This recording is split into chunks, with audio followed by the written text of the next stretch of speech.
I had a dream, which was not all a dream. The bright sun was extinguished, and the stars did wander darkling in the eternal space, rayless and pathless, and the icy earth swung blind and blackening in the moonless air.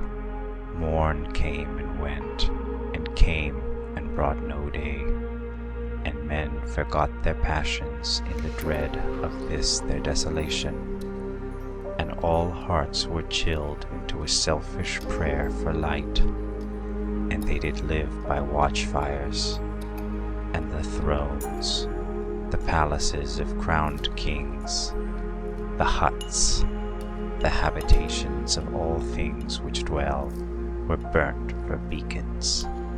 Cities were consumed, and men were gathered round their blazing homes to look once more into each other's face. Happy were those who dwelt within the eye of the volcanoes and their mountain torch. A fearful hope was all the world contained. Forests were set on fire, but hour by hour they fell and faded, and the crackling trunks extinguished with a crash, and all was black. The brows of men by the despairing light wore an unearthly aspect.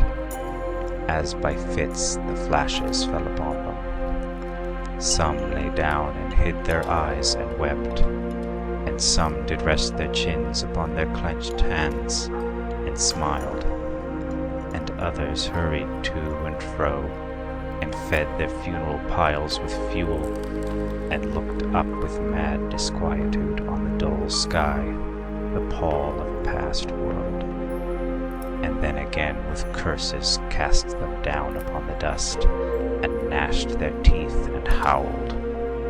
The wild birds shrieked, and terrified did flutter on the ground, and flap their useless wings. The wildest brutes came tame and tremulous. The vipers crawled and twined themselves among the multitude, hissing but stingless. They were slain for food.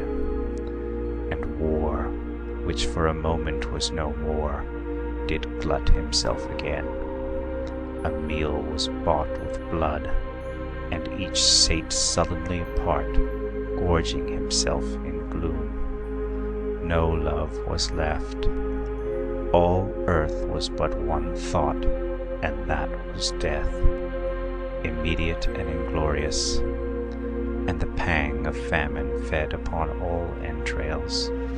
Men died, and their bones were tuneless as their flesh.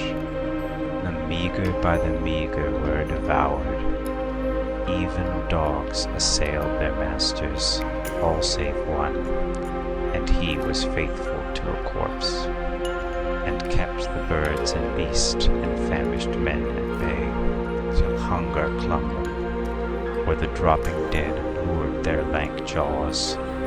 Himself sought out no food, but with a piteous and perpetual moan, and a quick, desolate cry, licking the hand which answered not with a caress, he died. The crowd was famished by degrees, but two of an enormous city did survive. They were enemies. They met beside the dying embers of an altar place, where had been heaped a mass of holy things for an unholy usage. They raked up, and shivering scraped with their cold skeleton hands the feeble ashes, and their feeble breath blew for a little life, and made a flame which was a mockery. Then they lifted up their eyes as it grew lighter, and beheld each other's aspects, saw and shrieked and died. Even of their mutual hideousness they died, unknowing who he was upon whose brow famine had written fiend. The world was void. The populous and the powerful was a lump, seasonless, herbless, treeless, manless, lifeless, a lump of death, a chaos of hard clay. The rivers, lakes, and ocean all stood still, and nothing stirred within their silent depths. Ships sailorless lay rotting on the sea, and their masts fell down piecemeal. As they dropped, they slept on the abyss without a surge. The waves were dead, the tides in their grave. The moon, their mistress, had expired before. The winds were withered in the stagnant air, and the clouds perished. Darkness had no need or aid from them. She was the universe.